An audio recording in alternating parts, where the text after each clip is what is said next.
नमस्कार दोस्तों, आप सभी का एक बार फिर से बहुत बहुत स्वागत है आप सभी के अपने यूट्यूब चैनल परीक्षा की शिक्षा में। आशा करता हूँ कि आप सभी अच्छे होंगे, आपकी तैयारी भी एकदम अच्छे तरीके से चल रही होगी। जो बच्चे क्लास में पहली बार है, क्लास में नए, चैनल को सब्सक्राइब करके चैनल से ज्वाइन हो जाए। देखिए, आपकी बीएड परीक्षा 2023 की तरह हम आपके रेगुलर बेसिस पे करवा रहे हैं। क्लास का समय है सुबह 11 बजे सामान्य ज्ञान की क्लास, और शाम को 7 बजे सामान्य हिंदी क्लास आपको डेली बेसिस में मिलती है।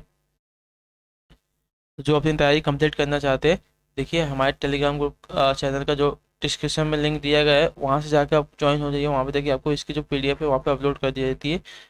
और जो हमें इंस्टाग्राम पर अभी तक फॉलो नहीं किया, इंस्टाग्राम पर फॉलो कर लीजिए। वहाँ पर भी आपको अपडेट्स जो होती है देखने को मिलेंगे। ठीक है, तो चैनल को सब्सक्राइब करके चैनल से ज्वाइन हो जाइएगा। तो चलेंगे, आपकी क्लासेस स्टार्ट करेंगे। प्रैक्टिस सेट की आपकी क्लास है जीके जीएस वाली। बहुत ही इंपॉर्टेंट क्वेश्चन होते हैं आपके एग्जाम के लिए। एक एक क्वेश्चन ध्यान से पढ़ेंगे और उसका आंसर देते हुए चलेंगे, साथ साथ में उसका सही उत्तर क्या होगा साथियों। ठीक है, पहला क्वेश्चन पूछा है, यदि किसी वस्तु का अवतल दर्पण के पोल और फोकस के बीच रखा जाए तो प्रतिछाया का आकार क्या होगा, बताइए।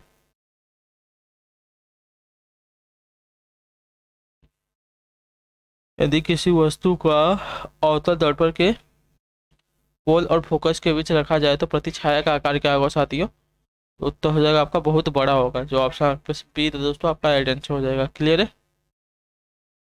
ठीक, अगला क्वेश्चन देखेंगे आपका दूसरा नंबर। ध्यान से पढ़ेंगे और बताएंगे सही उत्तर क्या हो जाएगा। गुरु नानक देव का जन्म कहाँ हुआ था साथियों।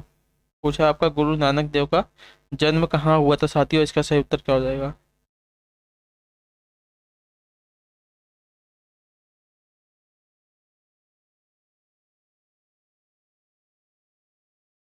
तो तलवंडी में हुआ था। ठीक है, जो ऑप्शन यहाँ पे सीधा दोस्तों आपका सही उत्तर हो जाएगा। ठीक है, 15 अप्रैल 1469 को पाकिस्तान के लाहौर प्रांत के राय भोई की तलवंडी गांव में गुरु नानक देव का जन्म हुआ था, याद रखना। ठीक है, अगला क्वेश्चन देखेंगे आपका क्या पूछा गया, ध्यान से पढ़ेंगे और इस पे बताइएगा आप सभी का उत्तर क्या हो जाएगा साथियों। निम्नलिखित में से कौन एक भारतीय बहुराष्ट्रीय कंपनी नहीं है। एक भारतीय बहुराष्ट्रीय कंपनी कौन सी नहीं हो जाएगी, इन चारों में से कौन सा सही उत्तर हो जाएगा साथियों।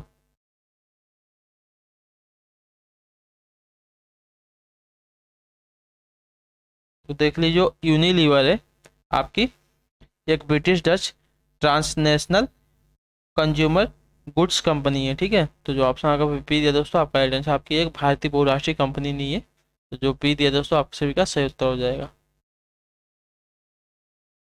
अगला क्वेश्चन देखेंगे आपका पाँच चौथा नंबर। ध्यान से पढ़ेंगे और बताएंगे सही उत्तर क्या हो जाएगा। पूछा गया है आपका, राष्ट्रीय खाद्य अधिनियम किस वर्ष लागू हुआ था साथियों, इसका सही उत्तर क्या हो जाएगा। राष्ट्रीय राष्ट्रीय खाद्य अधिनियम किस वर्ष लागू हुआ था आपका।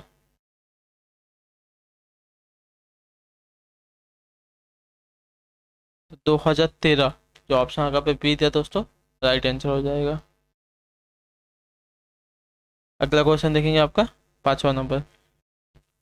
पूछा गया है, निम्नलिखित में से किस राज्य में हम्पी नृत्य महोत्सव मनाया जाता है।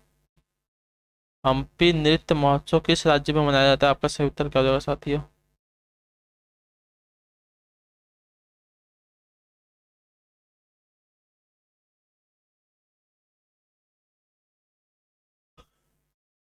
कर्नाटक राज्य में मनाया जाता है। जो ऑप्शन बी दिया दोस्तों राइट आंसर हो जाएगा। सही है, चलेंगे अगला क्वेश्चन देखेंगे आपका। छठा नंबर पूछा गया है आपका, भारत के किस राज्य में प्रत्येक घर में छत पर वर्षा जल संरक्षण संरचना बनाना अनिवार्य कर दिया गया है, बताइए। वर्षा का जल संरक्षण संरचना बनाना अनिवार्य कर दिया गया है। मतलब जो वर्षा का जल होता है उसको जमा करने के लिए छत के ऊपर टंकी बनाई जाती है।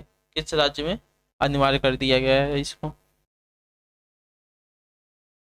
तो आपका उत्तर हो जाएगा साथियों तमिलनाडु में। ठीक है, जो ऑप्शन आपके पास सी है दोस्तों आपका राइट आंसर हो जाएगा।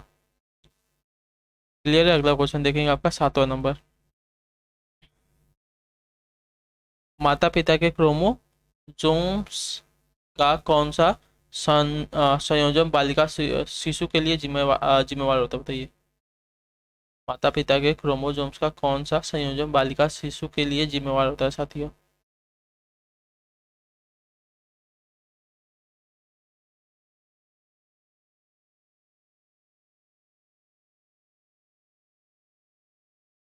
तो बालिका शिशु के लिए देखिए डबल एक्स जो होता है जिम्मेवार होता है, तो जो ऑप्शन आपका बी दिया दोस्तों आपका राइट आंसर हो जाएगा। एक एक्स क्रोमोसोम आपका पिता से आता है, और जो एक्स क्रोमोसोम है माता से आता है, तब आपकी बालिका होती है। अगर यही अगर एक्स आपका पिता से आएगा, वाई अगर आपका माता से आएगा, तो आपका बालक हो जाएगा। सॉरी, वाई अगर पिता से आएगा और एक्स जो आएगा माता से आएगा।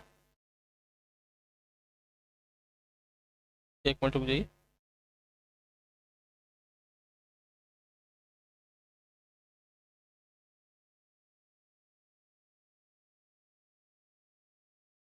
एक्स अगर माता से और एक्स आपका पिता से आएगा तो बालिका हो जाएगी, मतलब फीमेल हो जाएगी।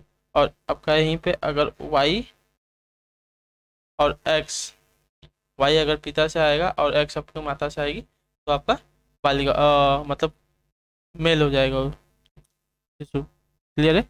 अगला क्वेश्चन देखेंगे आपका 8वां नंबर है, ध्यान से पढ़ेंगे और उत्तर देंगे, इस पर सही उत्तर क्या हो जाएगा। निम्नलिखित में से किस स्वतंत्रता सेनानी को काकोरी षड्यंत्र केस में फांसी की सजा दे दी गई थी, बताइए। काकोरी षड्यंत्र में किस स्वतंत्रता सेनानी को फांसी की सजा दे दी गई थी साथियों, इसका सही उत्तर क्या हो जाएगा। तो देखिए राम प्रसाद बिस्मिल और अशफाक उल्लाह खां का जो ऑप्शन आपके पास सीधा दोस्तों आपका राइट आंसर हो जाएगा। इनको काकोरी षड्यंत्र में फांसी की सजा दी गई थी, जो ऑप्शन आपके पास सीधा दोस्तों आपका राइट आंसर हो जाएगा। क्लियर है? चलिए अगला क्वेश्चन देखेंगे आपका क्या पूछा गया है। 9 नंबर, ध्यान से बताएंगे इसका उत्तर क्या हो जाएगा। पूछा गया आपका निम्नलिखित में से कौन सा खाद्य पदार्थों के विकृत ग्रंथिता, मतलब बासीपन का कारण होता है। कौन सा खाद्य पदार्थों के विकृत गंधिता, मतलब बासीपन के लिए उसका कारण क्या होता है, बासीपन का कारण क्या होता है साथियों। तो देखिए ऑक्सीजन होता है, जो ऑप्शन यहाँ पे ए दिया दोस्तों आपका राइट आंसर हो जाएगा। ठीक है, खाद्य पदार्थों के सड़न और क्षरण का एक मुख्य कारण देखिए आपका वसा ऑक्सीकरण है। ठीक है, जो ऑप्शन यहाँ पे ए दिया दोस्तों आपका राइट आंसर हो जाएगा। क्लियर है? अगला क्वेश्चन देखेंगे आपका 10वां नंबर, the room on the roof उपन्यास के लेखक निम्नलिखित में से कौन है साथियों। The room on the roof उपन्यास के लेखक कौन है।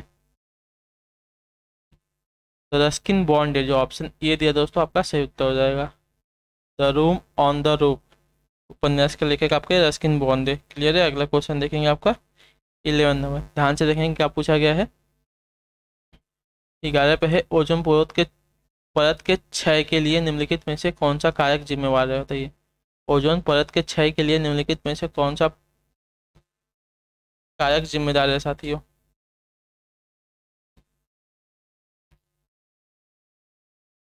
तो आपका क्लोरोफ्लोरोकार्बन। ठीक है, ओजोन परत के क्षय के लिए आपका जो क्लोरोफ्लोरोकार्बन है आपका जिम्मेवार होता है। क्लियर है? अगला क्वेश्चन देखेंगे आपका 12 नंबर,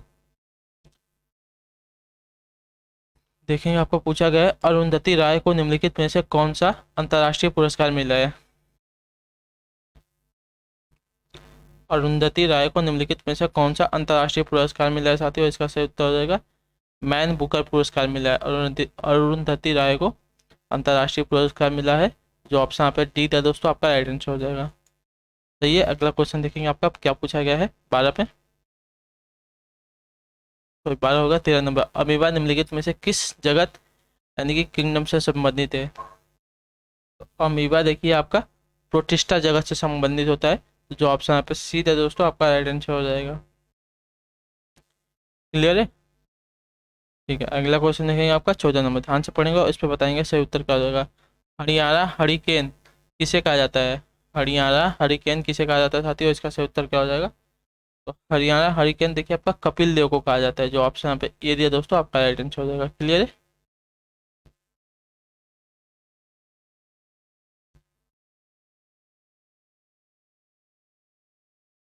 ठीक है, अगला क्वेश्चन देखेंगे आपका 15 नंबर, पूछा गया है साथियों निम्नलिखित में से कौन hanging garden of the Babylon Babylon की प्राचीन सभ्यता से संबंधित है, बताइए। निम्नलिखित में से कौन hanging garden of the Babylon की प्राचीन सभ्यता से संबंधित है साथियों। इसका सही उत्तर क्या हो जाएगा?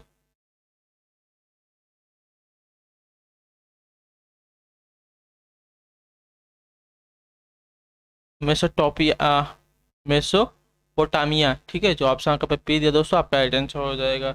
बेबीलोन का हैंगिंग गार्डन प्राचीन दुनिया के 7 अजूबों में से एक था। ठीक है,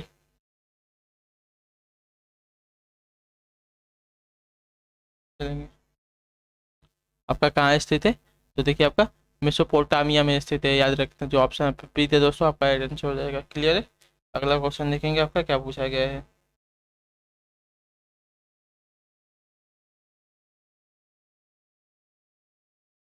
16 नंबर है साथियों।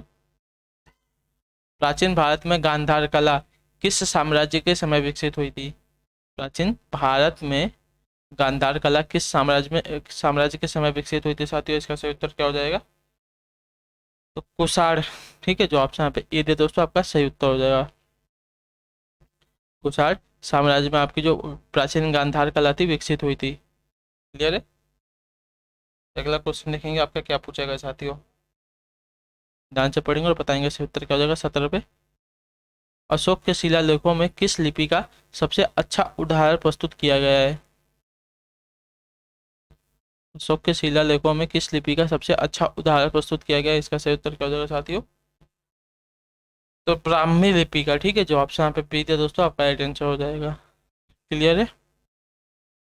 अगला क्वेश्चन देखेंगे आपका 18 नंबर। ध्यान से पढ़ेंगे और बताएंगे इस पर सही उत्तर क्या हो जाएगा। बता देंगे, कोशिश कीजिएगा आप सभी लोग। वर्ष 1946 के संविधान बनाने के क्रम में संविधान सभा का सलाहकार किसे नियुक्त किया गया था? बताइए। वर्ष 1946 के संविधान बनाने के क्रम में संविधान बनाने के क्रम में संविधान सभा का सलाहकार किसे नियुक्त किया गया था साथियों? इसका सही उत्तर क्या हो जाएगा?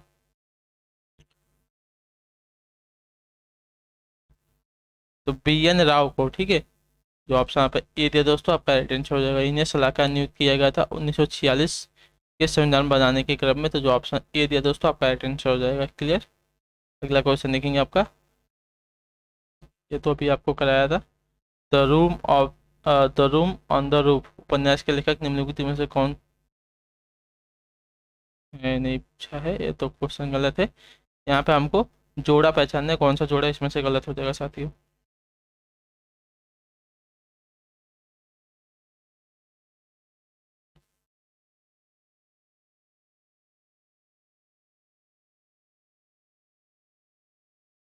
इसमें से हमको पहचानना है कौन सा जोड़ा सही है। ठीक है, देखिए आपका जो ईस्ट इंडिया लेदर है तमिलनाडु में स्थित है। जो ऑप्शन यहाँ पे सीधा दोस्तों, आपका राइट आंसर हो जाएगा। ठीक है, ईस्ट इंडिया लेदर भारतीय वनस्पति चमड़ शोधित चमड़ा है, जो तमिलनाडु के चित्री और दिग्गिकुल में चमड़े के कारखाने द्वारा उत्पादित किया जाता है। तो जो ऑप्शन यहाँ पे सीधा दोस्तों, आपका सही जोड़ा हो जाएगा। ठीक है, आपका ईस्ट इंडिया लेदर जो है आपका तमिलनाडु में स्थित है। क्लियर है? अगला क्वेश्चन देखेंगे। 20 नंबर क्या पूछा गया आपका, ध्यान से पढ़ेंगे और बताएंगे इस पर सही उत्तर करेगा। भारतीय संविधान का कौन सा अनुच्छेद मूल कर्तव्यों के बारे में बताता है? सही उत्तर दीजिएगा, इस पर सही उत्तर क्या हो जाएगा।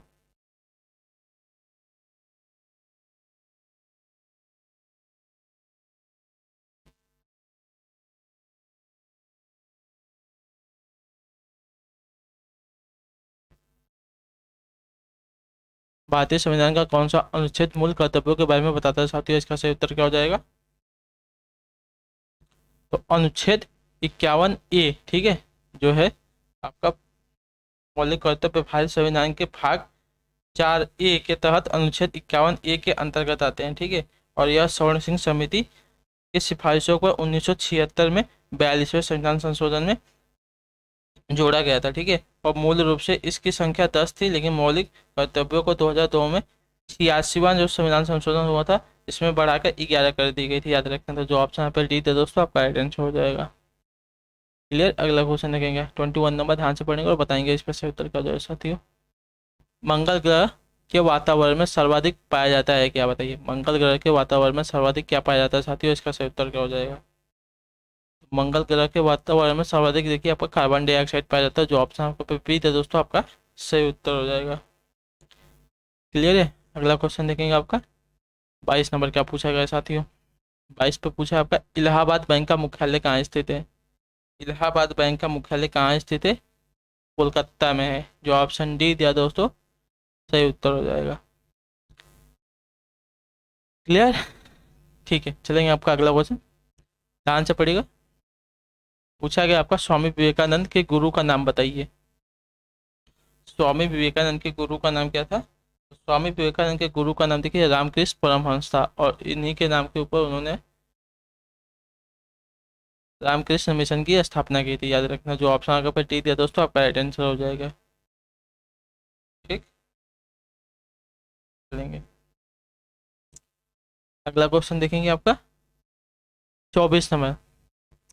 पूछा गया है भारत के राष्ट्रीय गान का हिंदी प्रारूप कब अंगीकार हुआ बताइए। भारतीय राष्ट्रीय गान का हिंदी प्रारूप कब अंगीकार हुआ था बताइए। अंगीकार किया गया था भारतीय राष्ट्रीय गान का। तो भारत के राष्ट्रीय गान का हिंदी प्रारूप कब अंगीकार किया गया था। 24 जनवरी 1950 को। ठीक है, जो ऑप्शन यहाँ पे ए दिया दोस्तों आपका सही उत्तर हो जाएगा। ठीक,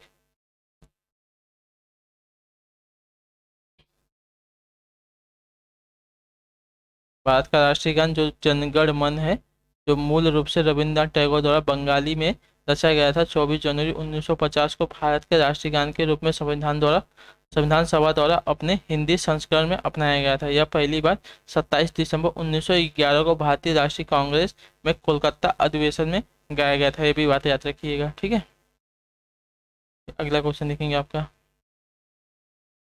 25 नंबर। पूछा है आपका गुरु खासीदास राष्ट्रीय पार्क कहाँ पे स्थित है बताइए। गुरु गुरु खासीदास राष्ट्रीय पार्क कहाँ पे स्थित है साथियों। तो छत्तीसगढ़ में। ठीक है, जो ये दिया है दोस्तों आपका सही उत्तर हो जाएगा 25 पे। क्लियर। अगला क्वेश्चन देखेंगे आपका 26 नंबर का पूछा गया साथियों। पूछा है निम्नलिखित में से कौन सी बीमारी से टीकाकरण द्वारा नहीं बचा जा सकता बताइए। निम्नलिखित में से कौन सी बीमारी से टीकाकरण द्वारा उससे नहीं बचा जा सकता। तो आपका जो दमा होता है, अस्थमा होता है, उसको में इसमें देखिए आपका टीकाकरण द्वारा नहीं बचा जा सकता। बाकी खाली खांसी पोलियो रेबीज ये सभी से टीकाकरण द्वारा बचा जा सकता है, लेकिन अस्थमा या दमा की जो बीमारी होती है उसमें टीकाकरण द्वारा हम नहीं बच सकते। तो जो ऑप्शन यहाँ पे सी दे दोस्तों सही उत्तर हो जाएगा। राइट है, क्लियर है। अगला क्वेश्चन देखेंगे आपका 27 नंबर का पूछा गया, ध्यान से पढ़ेंगे, आंसर देने की कोशिश करेंगे।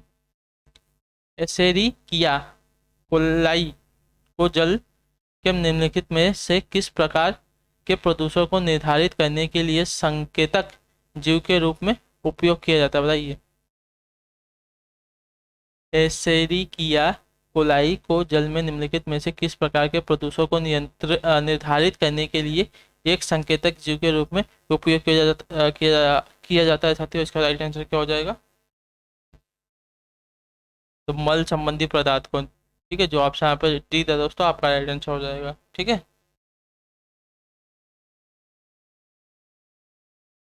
अगला क्वेश्चन देखेंगे आपका क्या पूछा गया है 28 नंबर। वर्तमान दौलताबाद जहां मोहम्मद बिन तुगलक ने दिल्ली से राजधानी को स्थानांतरित किया था, किसके समीप स्थित है बताइए। तो निजामाबाद के। जो ऑप्शन यहाँ पर सीधे दोस्तों आपका सही उत्तर हो जाएगा। क्लियर है। अगला क्वेश्चन देखेंगे आपका 29 नंबर क्या पूछा गया। तीसरी पीढ़ी के टीके कैसे होते हैं बताइए। तीसरी पीढ़ी के जो टीके हैं कैसे होते हैं साथियों। एक मिनट रुकिए, आपका सी नहीं है, आपका पी है औरंगाबाद। ठीक है, वर्तमान में जो दौलताबाद है जहाँ मोहम्मद बिन तुगलक ने दिल्ली से अपनी राजधानी को स्थानांतरित किया था, जो कि औरंगाबाद के समीप स्थित है। ठीक है, दौलताबाद जो है औरंगाबाद के समीप स्थित है। जो ऑप्शन आपका पे पी दिया दोस्तों आपका राइट आंसर होगा, सी नहीं होगा।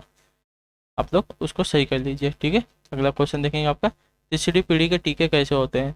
तो तीसरी पीढ़ी के टीके देखिए कि मोनोक्लोनल प्रतिजन होते हैं। तो जो ऑप्शन यहाँ पे सी वाला दिया है दोस्तों आपका सही उत्तर हो जाएगा।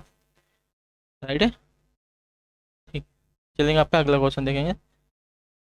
पूछा गया है 30 पे निम्नलिखित में से किस प्रकार द्वारा जल तरल अवस्था से गैसीय अवस्था में परिवर्तित हो जाता है। सही उत्तर क्या हो जाएगा साथियों? निम्नलिखित में से किस प्रक्रिया द्वारा जो जल है तरल अवस्था से गैसीय अवस्था में परिवर्तित हो जाता है साथियों? इसका सही उत्तर क्या हो जाएगा? देखिए वाष्पीकरण और वाष्पोत्सर्जन द्वारा। ठीक है, जो ऑप्शन यहाँ पे बी दिया दोस्तों, आपका राइट आंसर है। इस प्रक्रिया जो आपका जल है तरल अवस्था से गैसीय अवस्था में परिवर्तित हो जाता है। अगला क्वेश्चन देखेंगे, आपका 31 नंबर क्या पूछा गया है? निम्नलिखित में से किस अभिलेख या शिलालेख में सती प्रथा का प्राचीनतम संदर्भ मिलता है? बताइए।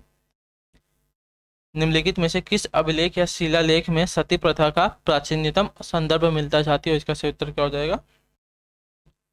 तो भानुगुप्त का जो एरर शिलालेख है उसमें मिलता है। तो जो ऑप्शन आप बी दिया दोस्तों, आपका सही उत्तर हो जाएगा। इसमें देखिए सती प्रथा का प्राचीनतम संदर्भ मिलता है।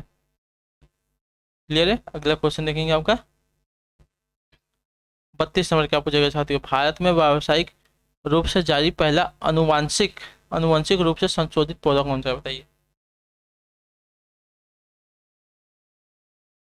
भारत में व्यावसायिक रूप से जारी पहला अनुवांशिक रूप से संशोधित पौधा कौन सा है साथियों? इसका सही उत्तर क्या हो जाएगा? तो ऑप्शन नंबर जो आपका सी वाला दिया गया है, बीटी बैगन, आपका सही उत्तर हो जाएगा साथियों। ठीक है, अगला क्वेश्चन देखेंगे आपका क्या पूछा गया है साथियों? 33 नंबर, 33 नंबर है। हरित क्रांति आंदोलन कब से कब तक चला था? बताइए। हरित क्रांति आंदोलन की बात हुई, कब से कब तक हुआ था? तो हरित क्रांति देखिए का प्रारंभ 1966 और 1967 में हुआ था, जो 1978 तक चली थी। तो जो ऑप्शन आपका सी थे दोस्तों, आपका राइट आंसर हो जाएगा। 1966 67 में शुरू हुई थी और 1978 तक चली थी। तो जो ऑप्शन आपका सी थे दोस्तों, आपका राइट आंसर हो जाएगा। ठीक है, अगला क्वेश्चन देखेंगे आपका 34 नंबर। जौनपुर में किसके द्वारा निर्मित अटाला मस्जिद अन्य मस्जिदों के निर्माण के लिए एक मिसाल यानी कि मॉडल बन गई? बताइए। किसके द्वारा जो निर्मित है अटाला मस्जिद अन्य मस्जिदों के निर्माण के लिए एक मिसाल बन गई थी? इब्राहिम सकी। ठीक है, जौनपुर में इब्राहिम सकी द्वारा जो निर्मित अटाला मस्जिद है अन्य मस्जिदों के निर्माण के लिए मिसाल यानी कि मॉडल बन गई थी। याद रखना, जो ऑप्शन बी दे दोस्तों, आपका सही उत्तर हो जाएगा।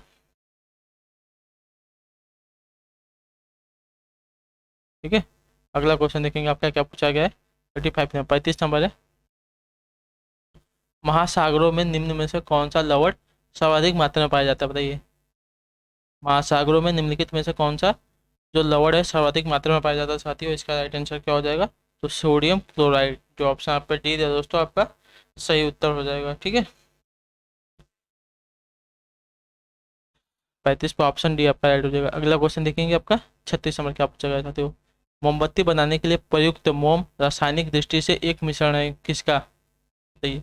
मोमबत्ती बनाने के लिए जो प्रयुक्त मोम होता है रासायनिक दृष्टि से एक मिश्रण होता है किसका?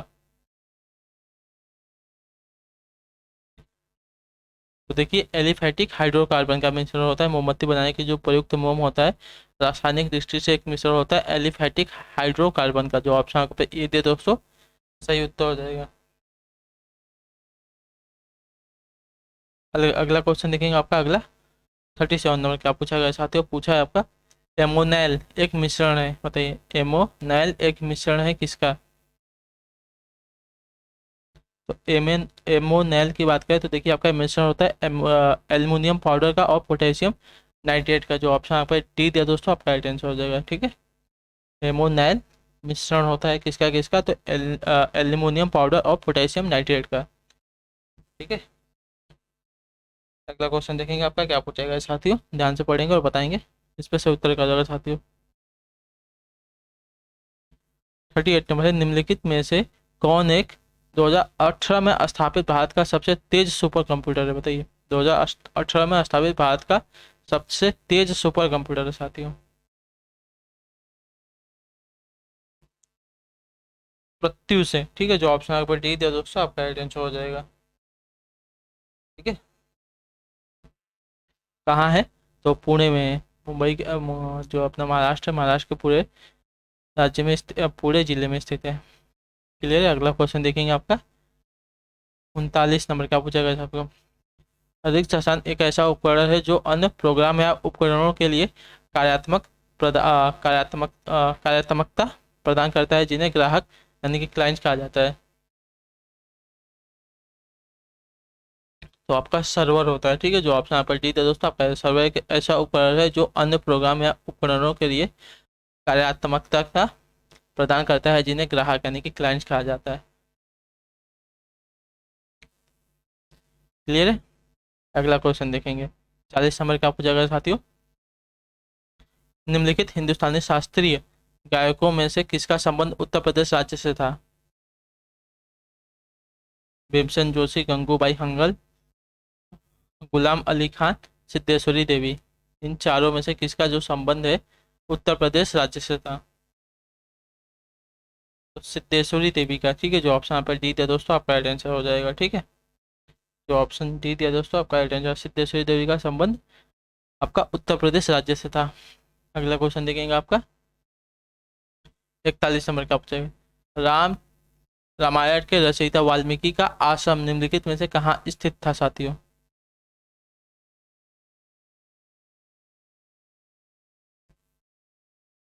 देखिए आपका ब्रह्मवत्र में, ठीक है, जो ऑप्शन आपका बी दिया दोस्तों आपका राइट आंसर हो जाएगा। ठीक है, रामायण के रचयिता वाल्मीकि का आश्रम आपका ब्रह्मवत्र में स्थित था ऐसा माना जाता है। तो जो ऑप्शन आपका बी दिया दोस्तों आपका राइट आंसर हो जाएगा। क्लियर है। अगला क्वेश्चन देखेंगे आपका 42 नंबर, क्या पूछा गया साथियों? पूछा है आपका 42 पे, कर्क रेखा भारत के किस राज्य से नहीं गुजरती है? कर्क रेखा भारत के किस राज्य से नहीं गुजरती है? तो कर्क रेखा देखिए आपकी मणिपुर,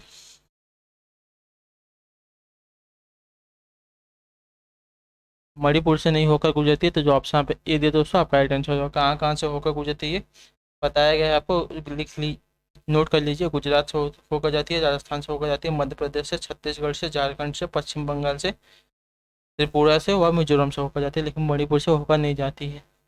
ठीक है, अगला क्वेश्चन देखेंगे आपका 43 नंबर है। मेरठ छावनी में 1857 के सैनिक विद्रोह की शुरुआत कब हुई थी बताइए? मेरठ छावनी में 1857 के सैनिक विद्रोह की शुरुआत कब हुई थी साथियों? इसका सही उत्तर क्या हो जाएगा? तो सैनिक विद्रोह की शुरुआत देखिए 10 मई 1857 से हुई थी। जो ऑप्शन आपका सी है दोस्तों आपका सही उत्तर हो जाएगा। क्लियर है। अगला क्वेश्चन देखेंगे आपका 44 नंबर, क्या पूछा गया साथियों? इस पर सही आंसर देने की कोशिश की। गुजरात भारत में नमक का सबसे बड़ा उत्पादक है क्योंकि क्योंकि उसके पास विस्तृत शुष्क तट है। जो ऑप्शन यहाँ पे ए दिया दोस्तों आपका राइट आंसर हो जाएगा। ठीक है, अगला क्वेश्चन देखेंगे आपका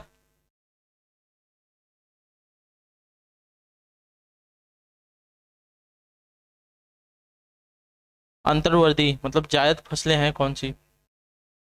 जायद फसलें किसे कहते हैं? अंतर्वर्ती फसलें किसे कहते हैं साथियों? इसका सही उत्तर क्या हो जाएगा? तो वे फसलें जो हरी हरी काटकर पशुओं को खिलाई जाती हैं उन्हें जायद फसलें कहते हैं। तो जो ऑप्शन यहाँ पे ए दिया दोस्तों आपका सही उत्तर हो जाएगा। अगला क्वेश्चन देखेंगे आपका 46 नंबर, क्या पूछा गया है? 46 नंबर है। निम्नलिखित में से कौन सी प्रणाली भारत में ब्रिटिश शासन के दौरान भूमि राजस्व प्रणाली से संबंधित नहीं थी बताइए? निम्नलिखित में से कौन सी प्रणाली है जो भारत में ब्रिटिश शासन के दौरान भूमि राजस्व प्रणाली से संबंधित नहीं थी साथियों? तो आपकी दस्तक प्रणाली, ठीक है, जो ऑप्शन यहाँ पे डी सॉरी सी था दोस्तों आपका राइट आंसर। दस्तक प्रणाली है जो भारत में ब्रिटिश शासन के दौरान भूमि राजस्व प्रणाली से संबंधित नहीं थी। ठीक है,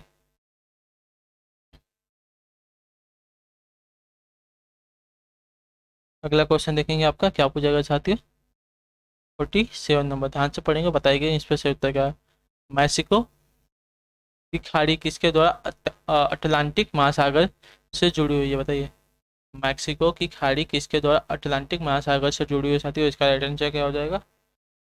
तो फ्लोरिडा जल संधि से। ठीक है, जो ऑप्शन यहाँ पे ए दे दोस्तों आपका सही उत्तर है। फ्लोरिडा जल संधि से जो मैक्सिको की खाड़ी है अटलांटिक महासागर से जुड़ी हुई है। क्लियर। अगला क्वेश्चन देंगे आपका 48 नंबर, ध्यान से पढ़ेंगे आंसर देंगे साथियों। इस पर क्या हो जाएगा? 48 नंबर, हमारे संविधान के अनुसार राज्यसभा का कार्यकाल कितने वर्षों का होता है बताइए? हमारे संविधान के अनुसार राज्यसभा का कार्यकाल कितने वर्षों का होता है साथियों? इसका सही उत्तर क्या हो जाएगा?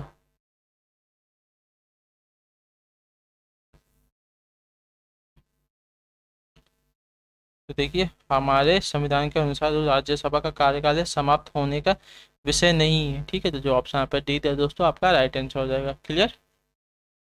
ठीक है, अगला क्वेश्चन देखेंगे आपका क्या पूछा गया है साथियों। 49 नंबर है। उच्च न्यायालय अथवा सर्वोच्च न्यायालय द्वारा नागरिकों के मौलिक अधिकारों की रक्षा हेतु समादेश को क्या कहते हैं, बताइए।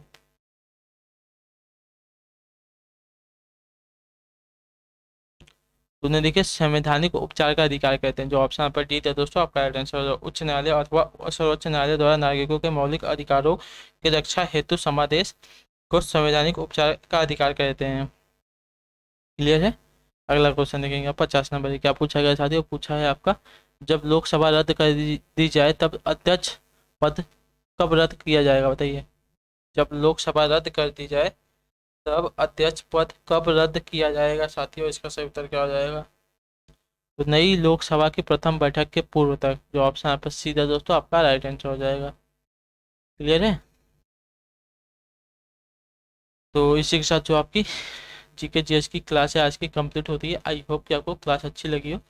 हमें कमेंट करके बताइएगा आपको क्लास कैसी लगी। बाकी आपका कोई भी डाउट हो, कोई भी प्रश्न हो, हमें इंस्टाग्राम पर डीएम करके या तो इस जो वीडियो है इसके कमेंट में आप पूछ लीजिएगा। और क्लास अच्छी लगी तो प्लीज़ चैनल को सब्सक्राइब करके जाइएगा और वीडियोस को लाइक कर दीजिएगा। बाकी हम आपसे मिलेंगे आपकी अगली क्लास में। तब तक के लिए टाटा बाय बाय, जय हिंद जय भारत। आप सभी का शुक्रिया क्लास से जुड़ने के लिए साथी।